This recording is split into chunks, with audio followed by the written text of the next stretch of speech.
Tri-Gliders, Tri-Glider HD here, and today I'm actually going to try something new. There we go, let's try this. Tri-Glider HD here, and today I'll be going on a cruise on my Harley-Davidson Low Rider S, and I'll be sharing the top 5 reasons to buy a Low Rider S. Let's roll. Alright, let's get it rolling after the super random face reveal.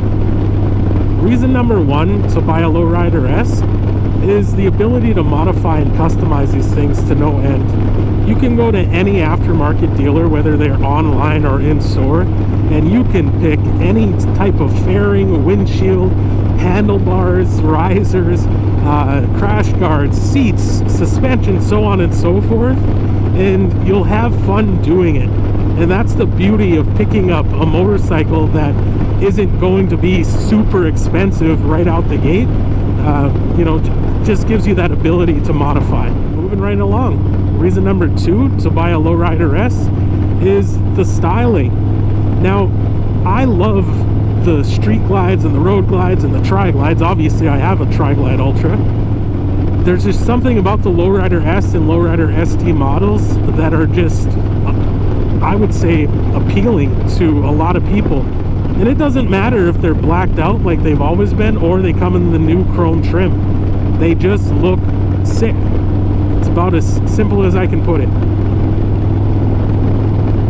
Here we go. Reason number 3 to buy a Low Rider S is the price point.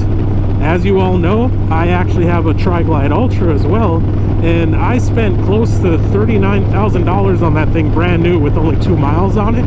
Even though it comes with a lot of the extra comforts that, the Tri-Glide has to offer, it's still super expensive.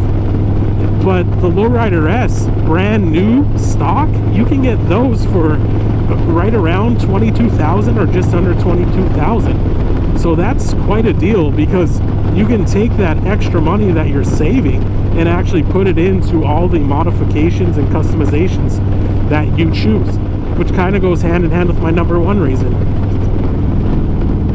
We have to get it rolling here. I'm running out of road. So reason number 4 to buy a Low Rider S, it's everything that you want and nothing that you don't need. It's stripped down compared to the other models, compared to the street glides, the road glides, the Tri-Glide Ultras, so on and so forth. But it's capable of so much more than one would even imagine. Even myself, whenever I started looking at the Low Rider S and Low Rider ST models, I was kind of worried about, whether or not I could take them on a long distance road trip, or maybe they're just a little bit too much for what I need to cruise around town. But once I actually went for my first ride, I just knew that was the bike that I wanted, the Low Rider S. And eventually I'll turn mine into more of a Low Rider ST style with the ST type fairing. Probably going to end up going with Advan Black, but that's my personal preference. Not everybody does that. But yeah, they're just capable, mean machines, which is amazing. Last but not least, reason number 5 to buy a Low Rider S is the motor on these things, especially for the weight. If I'm not mistaken, they're right around that 680 pound mark, maybe a little bit less. And the newer models actually come with the 117 motor, and now the 2025 models actually come with a high output option. And so if you look at, say, the street glides and the road glides coming with that 117, and then you have the 117 high output on the Low Rider S and Low Rider ST, that's just crazy talk. So it's well worth the lower price, which is awesome.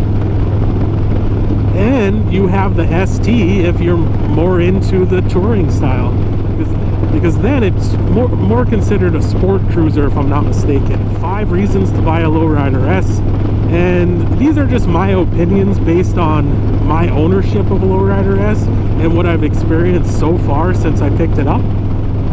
But as usual, I appreciate you watching, and don't forget to like, subscribe, and smash that notification button if you haven't already, and I'll see you in the next video.